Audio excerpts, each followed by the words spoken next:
ಪೂಜೆಯಲ್ಲಿ ಚೆಂಡು ಹೂವನ್ನೇ ಏಕೆ ಹೆಚ್ಚಾಗಿ ಬಳಸಲಾಗುತ್ತದೆ? ಇದು ದೇವರಿಗೆ ಪ್ರಿಯವಾದ ಬಣ್ಣ. ಧಾರ್ಮಿಕ ಗ್ರಂಥಗಳ ಪ್ರಕಾರ ಹಳದಿ ಮತ್ತು ಕೇಸರಿ ಬಣ್ಣಗಳನ್ನು ದೇವರಿಗೆ ಅತ್ಯಂತ ಪ್ರಿಯವಾದ ಬಣ್ಣಗಳಲ್ಲಿ ಒಂದಾಗಿದೆ ಎಂದು ಹೇಳಲಾಗುತ್ತದೆ. ಈ ಕಾರಣಕ್ಕಾಗಿ ದೇವರು ಮತ್ತು ದೇವತೆಗಳನ್ನು ಪೂಜಿಸುವಾಗ ಕಡ್ಡಾಯವಾಗಿ ನಾವು ಈ ಹೂವನ್ನು ಉಪಯೋಗಿಸುತ್ತೇವೆ. ಹೆಚ್ಚಿನ ದೇವರು ಮತ್ತು ದೇವತೆಗಳು ಈ ಬಣ್ಣವನ್ನು ಇಷ್ಟಪಡುವುದರಿಂದಾಗಿ ಎಲ್ಲ ಪೂಜೆಗಳಲ್ಲೂ ಈ ಹೂವು ಅತ್ಯವಶ್ಯಕ.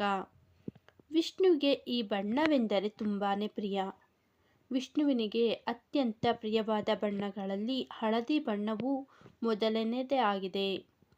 ಅಂತಹ ಸಂದರ್ಭದಲ್ಲಿ ನೀವು ಭಗವಾನ್ ವಿಷ್ಣುವನ್ನು ಅಥವಾ ಅವನ ಯಾವುದೇ ಅವತಾರಗಳ ಪೂಜೆಯನ್ನು ಮಾಡುವಾಗ ಈ ಬಣ್ಣದ ಹೂವುಗಳನ್ನು ಅರ್ಪಿಸಿದರೆ ಶೀಘ್ರದಲ್ಲೇ ಅವನು ಸಂತುಷ್ಟನಾಗುತ್ತಾನೆ ಮತ್ತು ನಿಮ್ಮ ಪೂಜೆಯ ಪೂರ್ಣ ಫಲ ನಿಮಗೆ ದೊರೆಯುವಂತೆ ಮಾಡುತ್ತಾನೆ. ಗಣಪತಿಗೂ ಈ ಹೂವನ್ನು ಅರ್ಪಿಸಬಹುದು.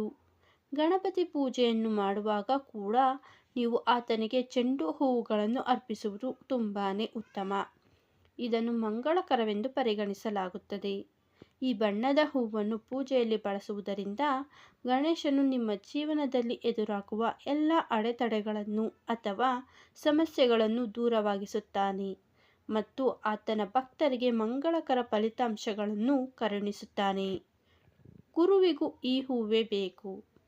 ವಿಷ್ಣುದೇವನು ಹೇಗೆ ಹಳದಿ ಹಾಗೂ ಕೇಸರಿ ಬಣ್ಣವನ್ನು ಇಷ್ಟಪಡುತ್ತಾನೋ ಹಾಗೆ ಗುರುಗ್ರಹಕ್ಕೂ ಈ ಬಣ್ಣವೆಂದರೆ ಅಚ್ಚುಮೆಚ್ಚು.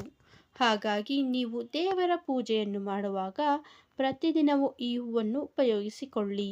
ಇದರಿಂದ ಆ ವ್ಯಕ್ತಿಯು ಗುರುವಿನ ಅನುಗ್ರಹವನ್ನು ಪಡೆದುಕೊಳ್ಳುತ್ತಾನೆ. ಇದು ವ್ಯಕ್ತಿಯಲ್ಲಿನ ಜ್ಞಾನ ಮತ್ತು ವಿವೇಕವನ್ನು ವೃದ್ಧಿಸುತ್ತದೆ ಎನ್ನುವ ನಂಬಿಕೆ ಇದೆ. ತ್ಯಾಗದ ಸಂಕೇತ. ಚೆಂಡು ಹೂವನ್ನು ತ್ಯಾಗದ ಸಂಕೇತವೆಂದು ಪರಿಗಣಿಸಲಾಗುತ್ತದೆ. ಇದು ತನ್ನ ಒಂದೊಂದು ದಳಗಳಲ್ಲೂ ಒಂದೊಂದು ಬೀಜವನ್ನು ಹೊಂದಿರುತ್ತದೆ. ಎಲ್ಲ ಬೀಜಗಳನ್ನು ಈ ಹೂವು ಸಮನಾಗಿ ಹಿಡಿದಿಟ್ಟುಕೊಂಡಿರುತ್ತದೆ.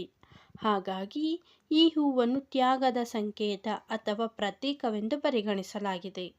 ಎಲ್ಲ ದೇವರುಗಳು ಈ ಹೂವನ್ನು ಅಥವಾ ಈ ಹೂವಿನಲ್ಲಿನ ಬಣ್ಣವನ್ನು ಇಷ್ಟಪಡುವುದರಿಂದ ದೇವರ ಪೂಜೆಯನ್ನು ಮಾಡುವಾಗ ಈ ಹೂವನ್ನು ಬಳಸಬೇಕು. ಇದು ನಿಮಗೆ ಪೂಜೆಯ ಶುಭ ಫಲಗಳು ದೊರೆಯುವಂತೆ ಮಾಡುತ್ತದೆ.